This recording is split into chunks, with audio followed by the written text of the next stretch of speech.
Hi, my name is Varun Chandelier. I'm a program manager with the Windows UI's team. And today I want to talk to you about connected animations. Making a new set of APIs to make it easy for you to transition users from one page to the other, and it's a connected experience, it's seamless for them. So let's dive in and see what do I mean by connected animations. And let's go and look at a demo called Photo Viewer.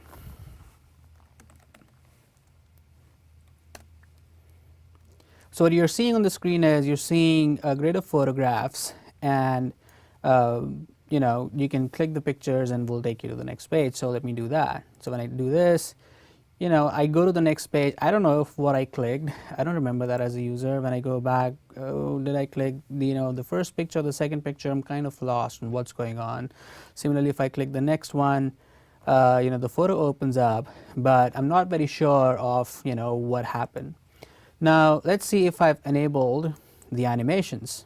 Well, what happened is you'll see the photograph persisted as the new page came in. Let me do that again. Let me go back and let's talk about that experience for a second. So when I go back in, you see the picture went back to its place. So I know this is the picture that I clicked and what's my next action. So now I click the next one, the picture opens up and it goes to full screen as the app has defined. When I go back, it goes back.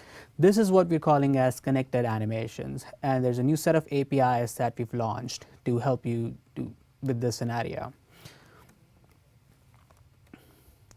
Why and where would you use this? We want to use connected animations where you want the user to be in the focus. Many times we find users, they're transitioning from one page to the other and the context is lost.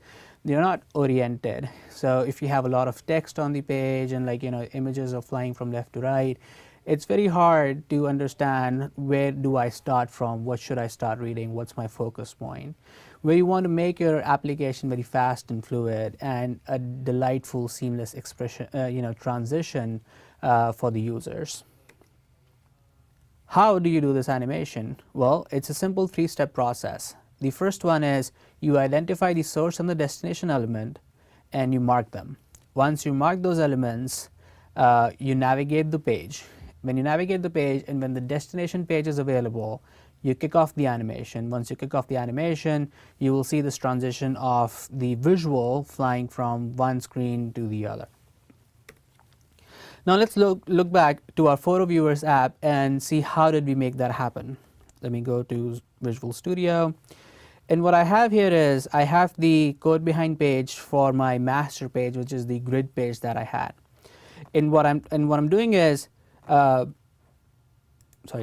master page. What I'm doing here is whenever my grid view item is getting clicked, I am looking for the image. If it's not null, let me uncomment this code for a second. Now what I'm doing is I'm looking for the image, which if it's not null, I'm calling this connected animation service and I am calling this API of prepare animation, and I'm naming that as an image, and this is my UI element that I'm associating that with. So I'm preparing my application to start a connected animation. And then on the destination page, which is the stage page, what I'm saying is when the image has opened or when the image is available, then I'm going to start the animation using the same API, which is I want to do connected animations and I want to get the animation for the key that I've defined in the source page, and I'm going to start the animation with the destination element which it needs to land to. And the system will do all the mathematics of understanding how the image needs to, or how the visual needs to go from point A to point B, and will do the animation for you. Now similarly, when you're going back, it's just the reverse scenario, which is you're saying when I'm going back, I want to do the same thing, which is I want to prepare the element which needs to go back, and I'm going to key that on this page, and then on the receiving page, when the item is received,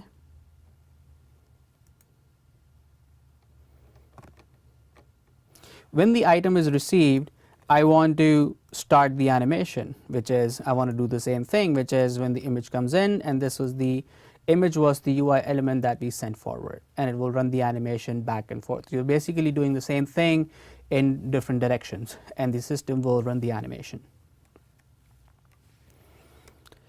But you would say, what about, I want to do some custom motion, which is I want to have some effects, I want to, animate some sort of clipping, I want to make it my own. If you want to do that, we have a strategy on how you can make that happen. So let's go through that for a second. So knowing the page structure that we have for our applications, you have a frame, and that frame has a page which has, in this case, 3 elements. So let's say you have to move element number 3 to the new page. What you would do is you'll mark the element, and then you will parent that element to the frame, and once you've parented that element to the frame, you will navigate to the next page.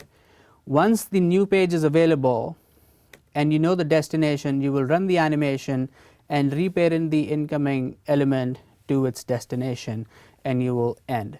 And similarly, when you're going back, you will follow the same process. Let's look at an app called Space Knowledge and see what it does.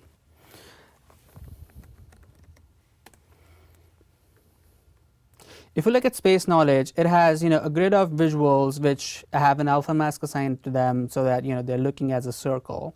Now what I would do is I will click an item, and it will the alpha mask will grow, and then you will see the image coming to the next screen.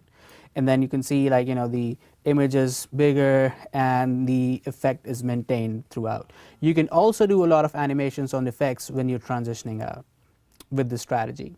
You can go back, go in, and you see a smooth transition. You can see you can look at the image bigger, and you can do a whole sort of other things with it. Let's look at the code and how this happened.